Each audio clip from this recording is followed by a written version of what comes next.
Let me ask you something. What if more studying is the reason your LSAT score isn't improving?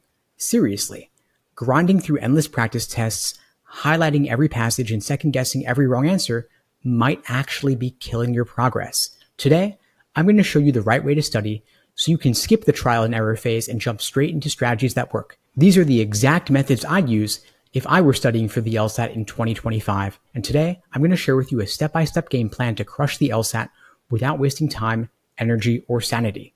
First, for those who don't know me, my name is Steve Schwartz. I've been teaching the LSAT since 2005, and I personally raised my own LSAT score from a 152 to a 175. And over the past 20 years, I've helped thousands of students unlock top-tier scores by ditching the myths, avoiding burnout, and setting themselves up for success. Now, here's the first thing you need to understand. Studying harder does not mean studying smarter. Most students fall into the same trap. They think, if I just do more, I'll get better. So they take 5 practice tests in a single week without reviewing mistakes. They memorize question types instead of understanding the logic behind them, and they burn themselves out trying to study for 6 hours straight after a full day of work or school.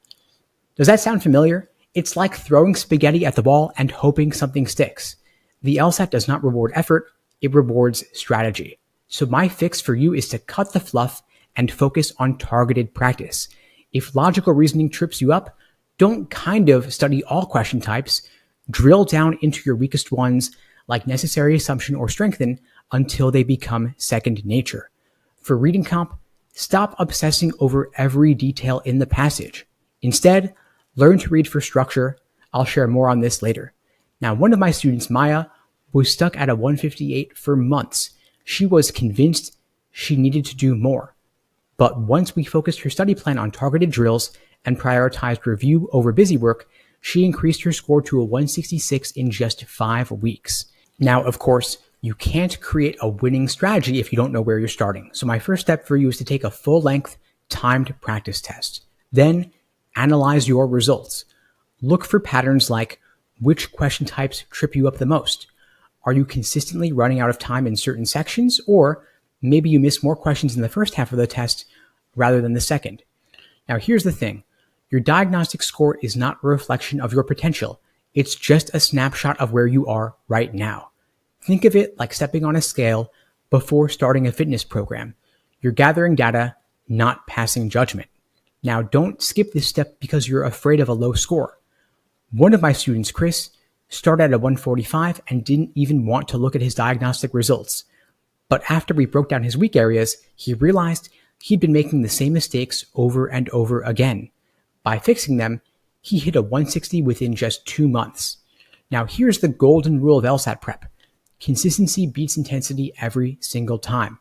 And that comes together with building a study plan that actually works for you. So 3 to 6 months before test day, you want to study 2 to 3 hours a day, 5-6 days a week, focusing on building foundational skills. Then take 1 exam every couple weeks to track your progress. Then 1 or 2 months before test day, shift into timed practice sections and full-length exams, drill your weak areas relentlessly, and simulate test day conditions to build up your mental endurance. Then in the final week, cut back on studying to focus on reviewing key concepts. Of course, at this point, you want to prioritize rest, confidence, and mental clarity. Of course, given the recent changes to the LSAT, logical reasoning is now 2/3 of the exam because they removed logic games. So here's how to dominate logical reasoning. First, understand the question types. Don't just memorize them, know what each type is actually asking you for. For example, for necessary assumption questions, you want to look for what is a missing link between the evidence and the conclusion. For strengthening questions, what would make the argument more solid? For weakeners, what pokes a hole in the argument? You also want to practice dissecting arguments. Think of every single logical reasoning question like a mini puzzle. Break it down into the evidence, the conclusion, and any assumptions, meaning what's left unsaid. Then predict before you look. Before reading the choices, ask yourself, what would the right answer look like? This stops you from falling for tricky traps. Now, of course, you don't want to neglect reading comp. I know it gives a lot of you nightmares, but it's because you're approaching it the wrong way. A lot of students are reading the passage like it's a history textbook instead of a puzzle. The fix is to read for structure, not details. The LSAT doesn't care if you know every name, every date, or every example. What they do care about is what's the main point, how do the paragraphs relate to each other, and where does the author reveal their opinion. After each paragraph of the passage, take a moment to pause and ask yourself, what is the purpose of this paragraph and how does it fit into the bigger picture? Now, here's a secret most students don't know. You don't need to answer every single question in order to hit a 170 plus. Instead of rushing through all 25 questions in logical reasoning, aim to nail the first 20 to 22 questions with precision, flag and skip a few that seem hard, and come back to them later. It's better to confidently answer the 22 easier ones than to get bogged down or stuck on the hardest ones that you could always come back to later. Now, of course, don't neglect review because that's where the magic happens. For every question that you get wrong or have difficulty with, ask yourself, why was my answer wrong? Why was the right one right? And what trap did I fall for? And how can I avoid it the next time around?